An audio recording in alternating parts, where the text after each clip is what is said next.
Okay, so here's the first part of it. This one asks you to evaluate this code segment. Does it evaluate to true or false? Name is Matthias. If name is less than and name is greater than MAT, then say how does that work? So now, again, just ignore this part of it for now. So if name is Matthias, is this thing going to be true or false? Is Matthias between and MAT? Heard some yeses? Okay. That'd be true, right? Because Matthias, because of the MATI, that would come after MAT. So for that part of it, that part would evaluate out to be true for that particular thing. So now the display on it would be, it would say, how does that work? But yeah, this part of the segment does evaluate out to be true there. So, there we go. All right. So then after that, it says, remember that variables store different data types, and basically it comes down when we're talking about data types. There's two different main types you got to do. You have numbers, which you can do operations on them and do stuff with it. You also have what they call, not true, but getting that there for the red to show up. You get string variables or string characters, which is basically a string of letters where you put something together that there's not a mathematical value to that one. So string of characters, or they also have numbers that you do. That's the main two data types that we're kind of looking at for those. It says when a computer is comparing strings, it's always going to go back to like an ordinal, which is a number value. And if y'all do remember that one, we did a table a while back where we talked about that one, and that was not the true table. That was the, anybody remember the name of it? Had all the letters and numbers and all the stuff went with it. The ASCII table thing that we had. It took every button on the computer was assigned a specific value, whether it was lowercase a or uppercase a or all that stuff that was on that one. That it was all kind of doing that same thing there. So.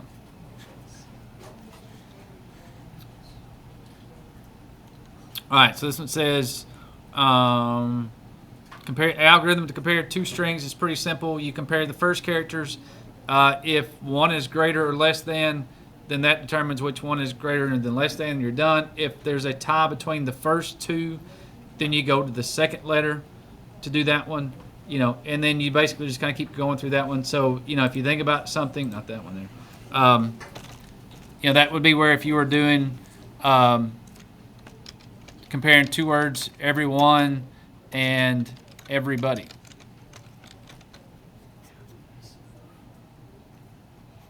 If you were comparing everyone and everybody, again, you compare the first five letters, they're identical. And then when you get to the sixth letter, you've got an O and a B. That's when you know, okay, in this case, the B is earlier in the alphabet than this one, so everybody would come before everyone kind of a thing. So that's just the basics on that one that you're going through when you think about it. So. All right, here's the thing we're going to do together. Then we got something we're going to turn you loose on, let you do this one by yourself. Let me bring this back up here. I think we'll be okay. Let's see if we get back up here. There we go. All right, so they've got a procedure. They're going to call it between. It says pseudocoded between procedure that asks user to input one letter and evaluate to true if that character falls between the first letter of your first name and the last letter of your last name. So we need a name here.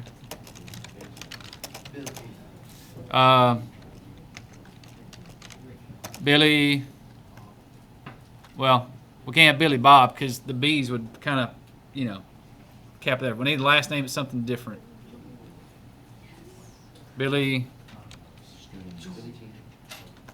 Jean. There we go. All right, thank you. All right.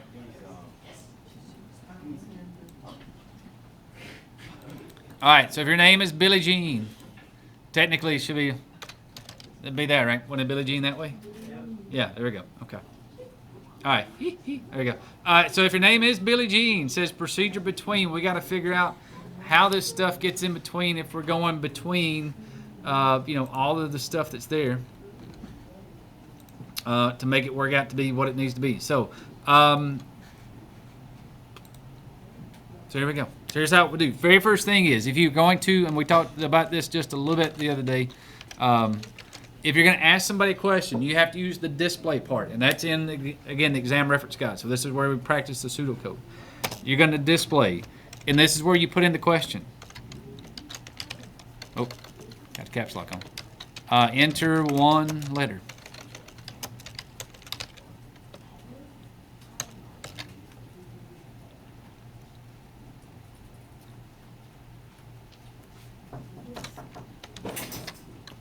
All right, and then we got our if statement.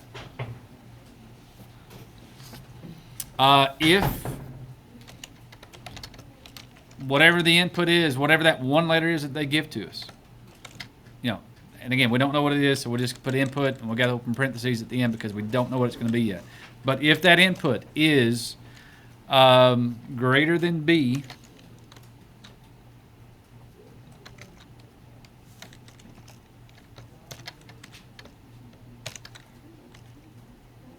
oh, hang on, messed that up. Big quotes. There we go. And it is, and that input is less than N.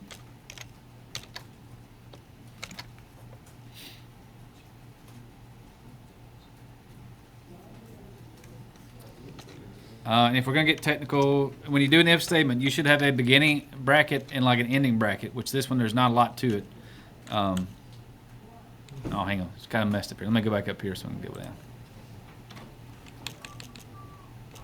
Or see if there's something up here I can take out. No, can't take it down.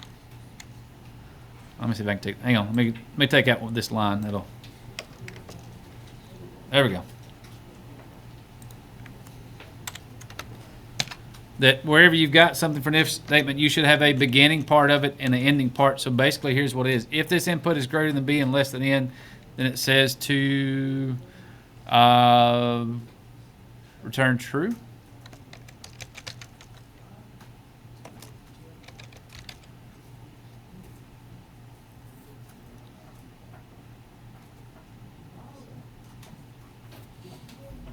Okay, and that would be it for that one. So it says if pick one letter, evaluate to true if that character falls between the first letter of your first name and the last letter of your last name. So it says to pick a point. We got it picked out because, again, somebody said Billy Bob to start with. We couldn't use B for the beginning and ending, so we had to pick some other one there. Now, some people are like, what about do we do a return false in this case? It didn't say to. It said only return true if that's here. So if it's not in between that, it's not going to do anything. It's just going to be a blank screen at that point. If you wanted to put in a if statement to kind of go from there, and it really wouldn't be an if statement, you almost could just do an else statement. That if it's not greater than B or less than N, you could do an else statement where you just say, all right, else we're going to return false.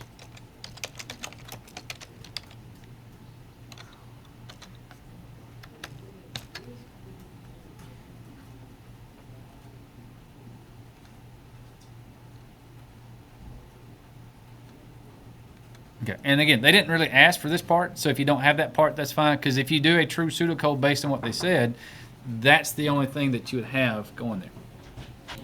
Okay. Okay. All right, so here's what I'd like for you to do.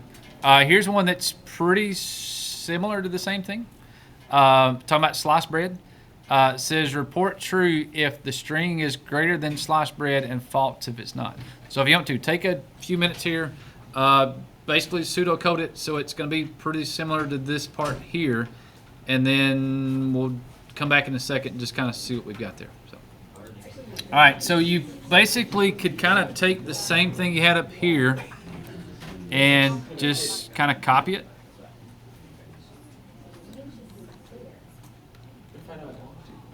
If you don't.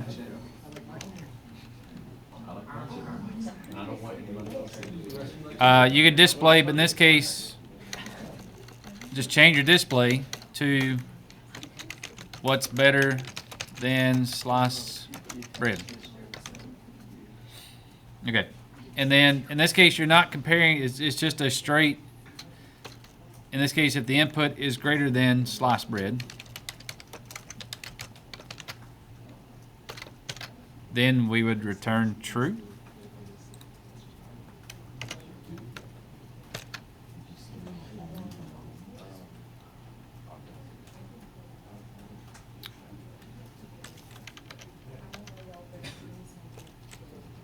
Making it red here.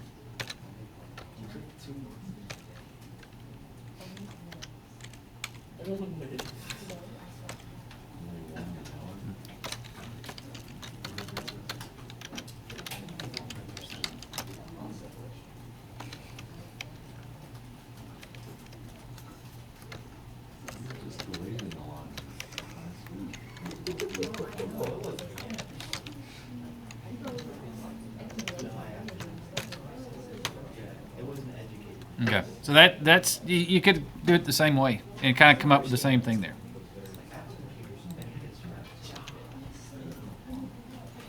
All right, now one thing that because of how this thing is set up, well, I'll show you one other thing you could have done with this one. And this, if I was going to do it, this is the way I would have done it. Here's how the answer they had it kind of going, and if you did, let me just show you something different that was here. That the way that they had it set up was they had it so that your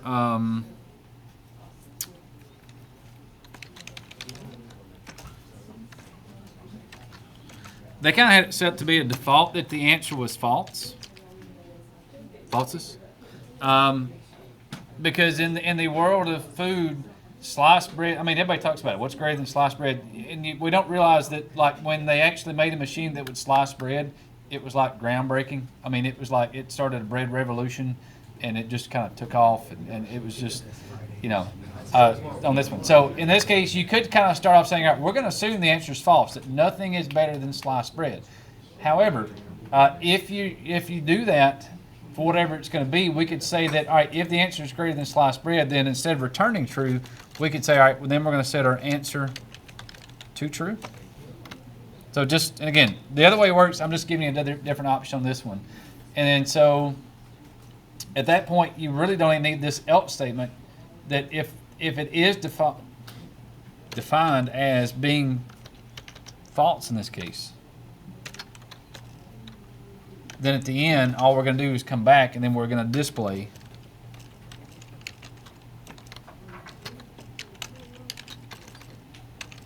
whatever the answer was. So different way of kind of looking at it. They're going to say, all right, we're going to assume that nothing is greater than sliced bread. All right, so we're going to say the answer is false. All right. The only way we're going to change our answer is if somebody proves to us that something is better than sliced bread, then we're going to change our answer to true.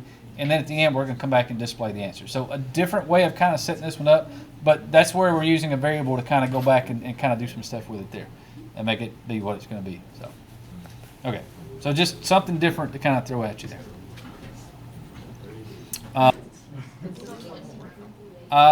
Says investigate. On the ASCII table, uppercase letters and lowercase letters have unique decimal values. Therefore, A is greater than A, capital A. So if you go to Snap, and you can actually check that here. If you go into the green part under the operators, you can check for the Unicode here. It actually gives you the value of, like if you click on it, it tells you like in ASCII code that lowercase a is 97.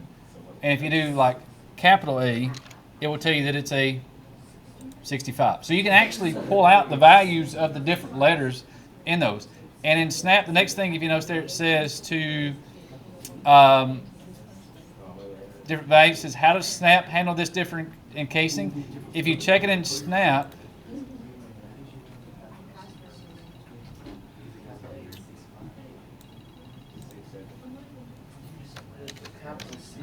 if you check lowercase a and capital A in Snap, even though they have different Unicode values, Snap says that lowercase a and capital A are the same thing. Any thoughts on that? Why you think that would be the case?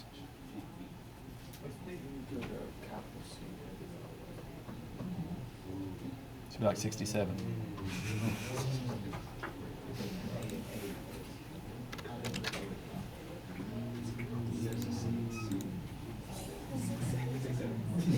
Yes, thank you. Was that really necessary? Somebody asked, and I didn't think about it till they asked. So anyway, yes, we go to that. All right. So basically, here's what it is. It says, how does Snap handle this difference in casing? Basically, is this Snap chooses to focus on the text and not the format. upper or lowercase. So for Snap, they don't really care. They're not worried about if it's uppercase or lowercase. Snap just says, is it the same letter? And as long as it's the same letter, then it's okay.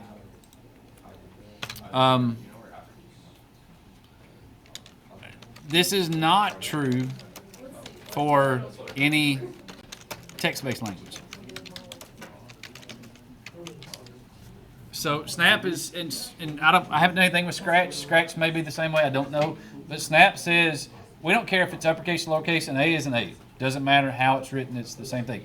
Every other language that you do is text-based. We do a little bit of Python later on. Python, Java, C++, anything that's a text-based language, that is not going to be true. That capital A and lowercase a are not going to be the same thing in any text-based language that you go through. So. All right, so here's what I'd like for you to do. Play around with Snap a little bit. Go back in and figure out the answers of stuff that's here for this one. Snoop around a little bit for Unicode and ASCII. See what's going on with those two things.